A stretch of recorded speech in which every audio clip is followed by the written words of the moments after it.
സാക്ഷാൽ വിജയ് തമിഴ്നാട്ടിൽ സത്യപ്രതിജ്ഞ ചെയ്യുമ്പോൾ തൊട്ടടുത്ത് നിന്ന് വെന്തുരുകി രാഹുൽ ഗാന്ധി. എങ്ങനെയാണ് ഇതേപോലെ അധികാരഭാവത്തിൽ ഫസ്റ്റ് പ്രസംഗത്തിൽ തന്നെ ഒരു കൃത്യമായ വാഗ്ദാനങ്ങൾ, പ്രഖ്യാപനങ്ങൾ നടത്താൻ എന്റെ കോൺഗ്രസിലെ ഏതെങ്കിലും ഒരു രാഷ്ട്രീയ നേതാവിന് സാധിക്കുമോ എന്ന് സ്വയം മനസ്സുരുകി നിൽക്കുന്ന രാഹുൽ ഗാന്ധി എന്നല്ലാതെ പറയാൻ വയ്യ.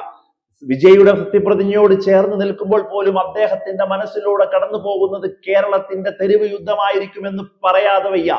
ഏത് മുഖ്യമന്ത്രി കേരളത്തിൽ വന്നാലും ആ മുഖ്യമന്ത്രി 5 വർഷവും വെറും കളിപ്പാവയായി പോകും. നോക്കൂ നിങ്ങൾ, VD സതീശൻ വന്നാൽ KC വേണുഗോപാലിന്റെയും രമേശ് ചെന്നിത്തലയുടെയും ചരടുവലി.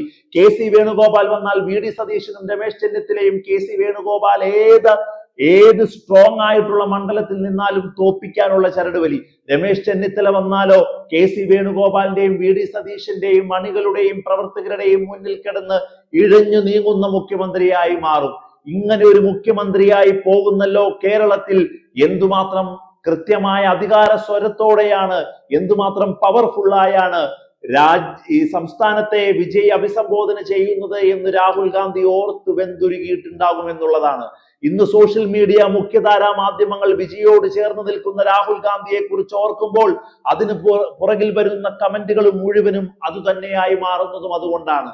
നിഷ്പക്ഷരായ വോട്ടർമാർ, കോൺഗ്രസിനെ വിജയിപ്പിച്ചവർ, UDF വോട്ട് ചെയ്തവർ മുഴുവനും 4-5-6 ദിവസം കഴിയുമ്പോൾ മൂക്കത്ത് വിരൽ വെച്ച് നിൽക്കുന്നതും അതുകൊണ്ട് തന്നെയാണ്. ഒരു സംശയവും വേണ്ട, കേരളത്തിലെ മുഖ്യമന്ത്രി ആരാണെങ്കിലും കളിപ്പാവ തന്നെയായിരിക്കും.